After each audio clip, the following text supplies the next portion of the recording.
Unprecedented escalation of violence in Imphal West in Manipur. Explosives were dropped via drones, ladies and gentlemen. Biren Singh ji has called it an act of terrorism and condemned such cowardly acts in the strongest of terms. The Manipur Police, in a post on platform X, said that while drone bombs have commonly been used in general warfares, this recent deployment of drones to deploy explosives against security forces and the civilians marks a significant escalation. Is there a deliberate attempt to stoke violence in Manipur, and who is weaponizing the state? That's the bigger question, ladies and gentlemen. First up, some exclusive inputs gathered via intelligence sources. And this is courtesy of security affairs expert and editor Manoj Kumar Gupta. Let's see how Manipur is being used to proliferate drug trade and further the violence. Manipur has a close proximity to the infamous Golden Triangle. There is a spillover of the Golden Triangle's drug trade into the state. This narco trade is pushed to incite more violence. Manipur shares its borders with Myanmar and Bangladesh. Huge opium and poppy cultivation happens in the bordering state of Myanmar. There is an attempt to make Manipur a safe narco hub and let the unease continue. There are Chinese businessmen who are allegedly paying huge money to locals in Manipur and in Myanmar to further this trade and to create a base there.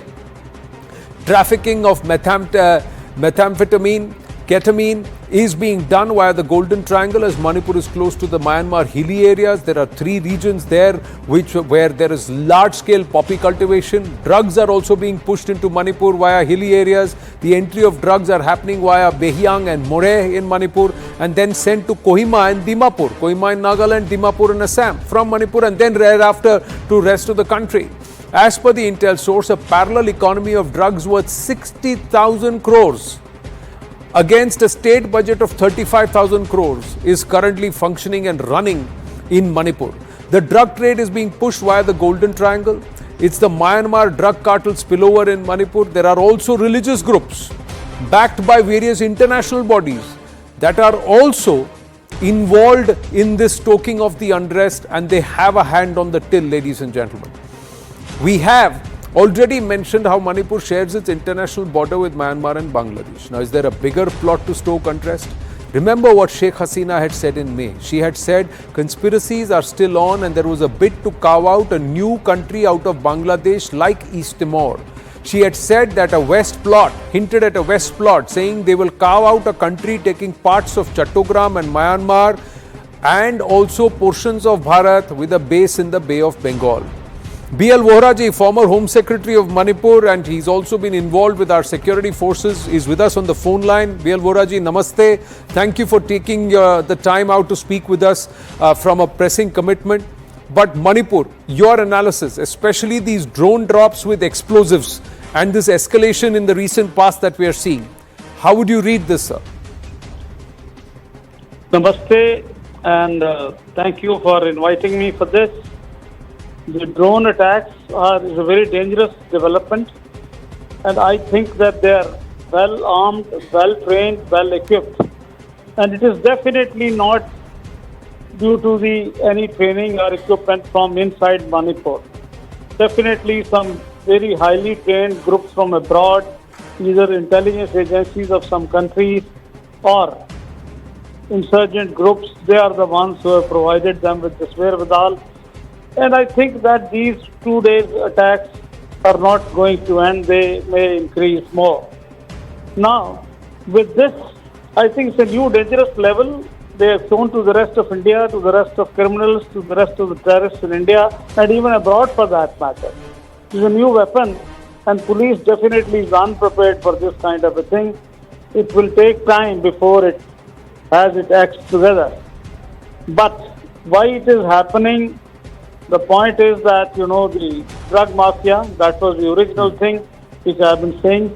Manipur has been at the tip of this Golden Triangle, not now, for a very long time.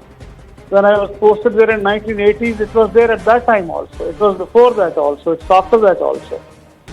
And that, with the crackdown of the military junta in Myanmar, there was a spillover of these people who were doing poppy cultivation.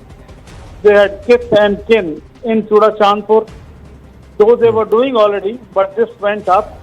And once the government decided to come down heavily on this, they started looking for excuses to flare up the situation there, and the High Court's order saying that ST status for Meitei should be considered.